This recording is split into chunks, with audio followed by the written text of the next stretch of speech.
Chad Colby's look at agriculture technology comes your way next, brought to you by the IBM Watson Decision Platform.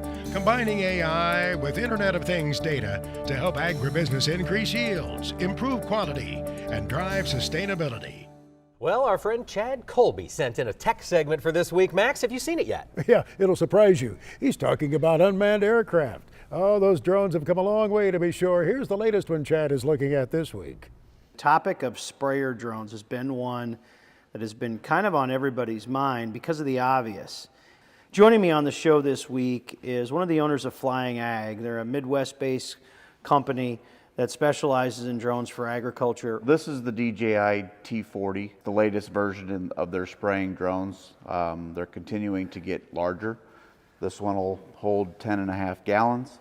So at a 2-gallon spray rate, that's a little over 5 acres. They've gone to a different style of nozzle, less prone to plugging. I think one of the things on this drone that has my attention is the battery. Yeah, so there's a large battery on it, and then if you utilize a large generator, you can recharge in about 9.5 minutes. So a person should be able to get by with 2 or 3 batteries and be able to sustain continuous flight. Randy, talk about some of the functionality in the controller. So there's a lot of safety built into it. Pretty much you're going to set up a flight plan, and it will just continually work on that flight plan as you run load after load. It has the ability to run multiple drones, in the same field. So it a lot of capability here, showing all of your spray rates and all of that kind of stuff. Did I read correctly, Randy? There's a dry box application also? That's correct. You can take the liquid tank out and put a dry spreader in there as well. How far is it for maybe even one of these being on your farm?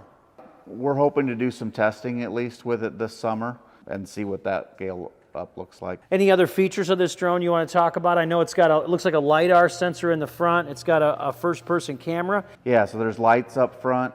It's running LiDAR for sensing around it. It's running RTK correction. And this has terrain compensation as well, correct? Right, it has terrain compensation. There's a lot of redundancy built into this drone.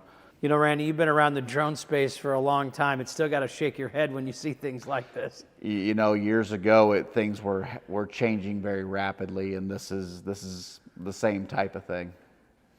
Yeah, it's pretty cool technology. Well, I'll tell you what, I think it's pretty safe to say, Randy, we're going to have to come back and visit you here this summer when you're working on some of your trials and using a drone like this, because certainly they're going to be around the countryside in ways that we've never imagined over the next few years, that's for sure.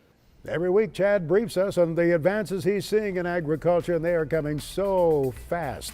We appreciate all of the reports he brings our way, and especially as he relates it to you producers and the new capabilities you have on your farm through this technology.